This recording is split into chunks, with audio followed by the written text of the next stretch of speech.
Africa Content TV.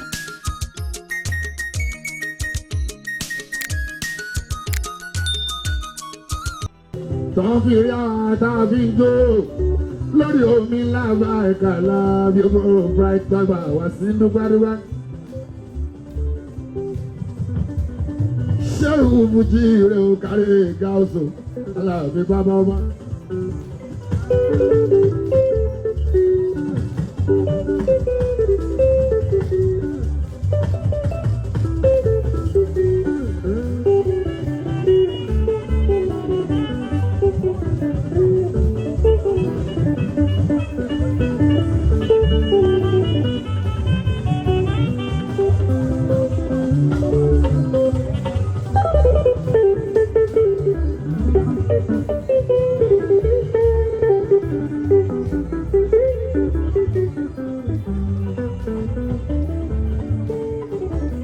Sórí tọ́ba sọ pé fẹ́ wá.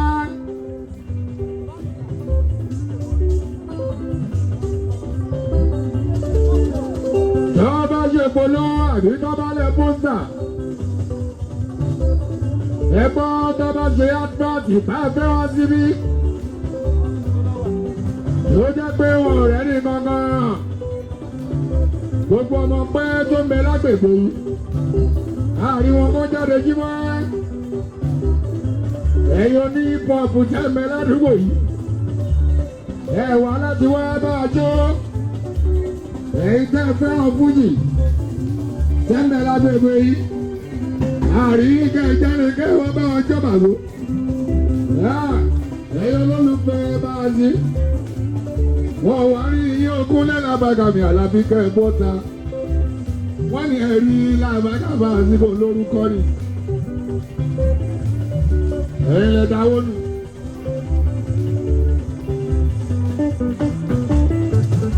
Àmẹ́yìn tí wá. Ẹ̀yin lẹ ìjẹun sọ bẹ́ẹ̀ náà bí làbàkà bá wọn sí tẹ́gbọ́. Tẹ́gbọ́ pé mo fẹ́ wá ó làbàkà rà sí tẹ́ jáde. Ẹ mọ̀ ṣé wọn. Àwọn àdúgbò bò rọ̀tọ̀. Aláàbí akẹ́bà jẹ́ dádì junior, aláàbí dádì sọ́tà. Owó bàbá mi náà tó òkúnlẹ̀ ara mi.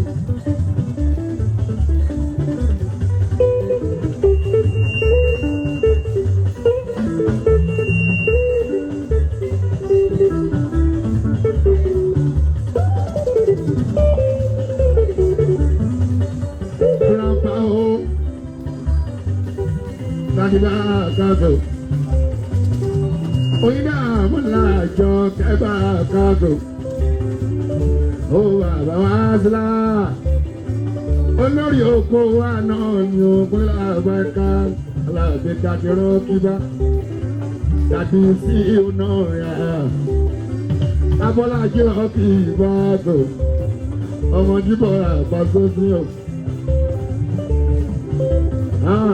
Ó ṣe jẹ́ ọpẹ́ Paso ni wọ́n fi máa ń bá ẹ̀fún orí ló bá tán. Ìbàdí ọ̀nà fún ṣègbó lẹ́nu. Ṣọlá sọ pé ọ̀pọ̀ bá kì í gbé. lọ́wọ́. Àbẹ́ ọ̀pá bàdá kì í jẹ̀bà o. Ọbẹ̀ náà mẹ́rin lè tọ́ pé onílẹ̀ bá mú wa. Àwa láti lu àwa lórí, àwa láti ẹlùlú bàbá mi. Àwọn akáwọ̀ tí wọ́n pé ẹ káàbọ̀ sílé agbára pa àṣẹ́kọ̀.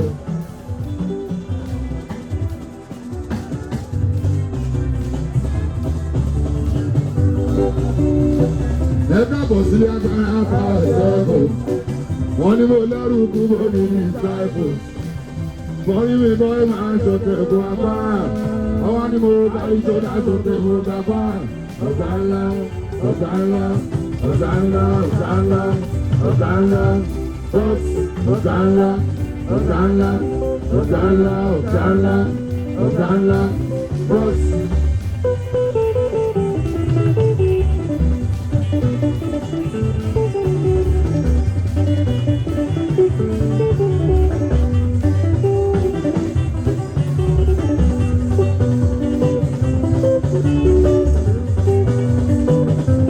Abados, Hotel and Zoo. Abados, Lecture hotels and lounge.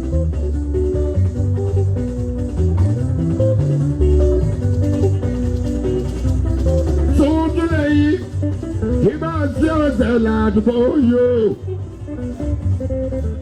Abadas Lecture Hotel and Lounge.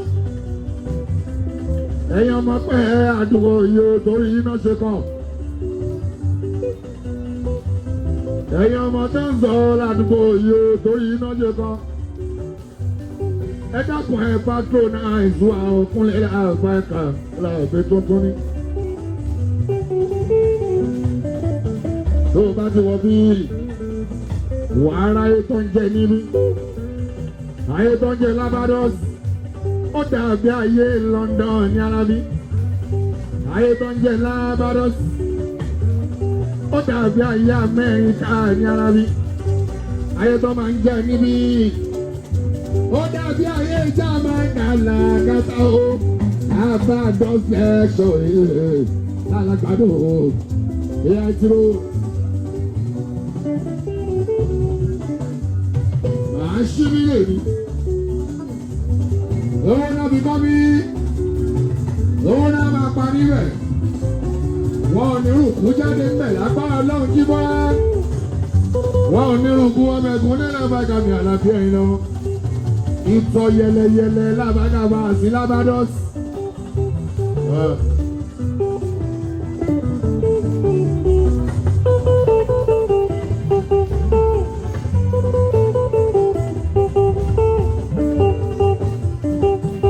Gbogbo ọ̀tọ̀ tábà ti tọ̀ Barbados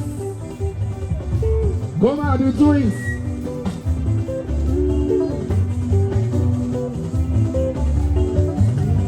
Gbogbo ìtọ̀ tábà ti tọ̀ Barbados Lecture.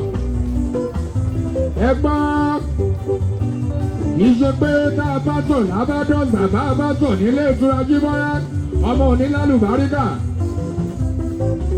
Mélòó nínú wa ló lè bá wọn sọ́yà? Pé kò ṣe lé ìtura Kúnlé Lábàgàmì Àlàbí náà ti ṣiṣẹ́ òun. Adé lálùbáríkà máa ń ṣe ṣálọ́. Ẹjọ́